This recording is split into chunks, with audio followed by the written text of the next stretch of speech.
C'est l'une des caractéristiques de la sécurité à votre musique dans le sang. Quand quelqu'un est éloigné de Dieu, quelqu'un qui prie. Romains chapitre 1, verset 29. L'apôtre Paul dépeint un tableau en montrant l'homme qui est éloigné de Dieu. Il dit ceci, étant rempli de toute espèce d'impiété, de méchanceté, de cupidité. Quand l'homme rejette Dieu, à quoi va cupidité? Il croit que l'argent peut remplacer Dieu. Il croit que l'argent peut tout faire. Ça montre la suffisance que nous avons musique en ensemble. Alléluia.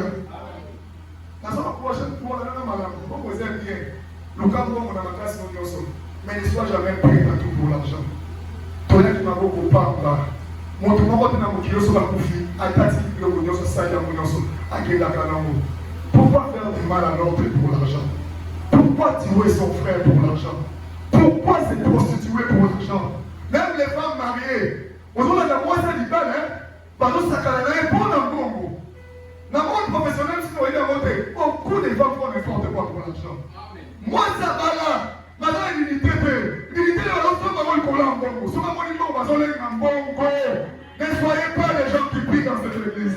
Je répète, ne soyez pas les gens qui prient dans cette église. Ayez votre dignité. Respectez votre mari. Respectez votre femme. Ne faites pas tout pour l'argent. Alléluia. La cupidité, c'est l'idolâtrie. Ne faites jamais l'argent plus de tout. L'argent est important, c'est fait. Mais l'argent ne peut pas tout remplacer. Quand l'argent commence à prendre la place de Dieu, ça devient une idole. Et le péché de l'idolâtrie, c'est une abomination devant Dieu. Est-ce que quelqu'un me comprend très bien? Alléluia. Donc c'est Alléluia. Dans le livre de Marc, chapitre 7, dans les évangiles synoptiques, quand on parle des évangiles synoptiques, on voit les livres de Matthieu, de Marc et de Luc. Jean et Zacharie mis à part. Dans le livre synoptique de Marc, c'est pas le Bagaboui. Jésus dit aux gens une chose qui est très importante que je vais souligner maintenant. Alors il a vraiment oui. C'est évident. C'est du cœur des hommes qui sortent de mauvaises choses.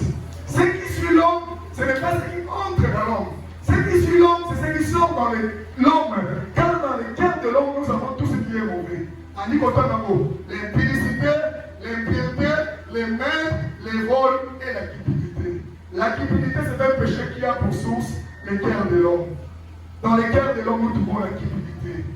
Dans le cœur de l'homme, nous trouvons l'homme qui a des ambitions démesurées. Il est prêt à tout pour avoir le pouvoir. Il est prêt à tout pour avoir l'argent. À ça, quand on a sacrifié, on a bongo. Lui, son objectif, c'est quoi? Pas mon allié. Il a des ambitions égoïstes. C'est ça qu'on appelle la cupidité. Alléluia. La carte a monté ma montée de la cupidité. Jésus nous montre que c'est la vie du cœur de l'homme. Pourquoi j'en parle aujourd'hui? Beaucoup de gens, l'église est là pour ne pas vous encourager à vous faire la noce pour l'amour. C'est pas d'autres personnes disent, on va tomber bon, on va être riche. Et ça dit, madame, amen. C'est bien bon d'avoir l'argent, mais il ne faut pas avoir de l'argent sale.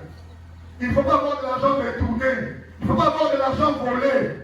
Pour l'exemple, mieux vaut dans la moukier, dans le bain, il tremble pour s'en révéler la ligne marquée. Ne soyez pas prêts à tout pour être riche. La richesse c'est bien. Travaillez, si Dieu te bénit, Dieu veut que tu sois riche, gloire à Dieu. Mais ne faites pas tout pour avoir la richesse. Ne tuez pas pour avoir la richesse. Ne volez pas pour avoir la richesse.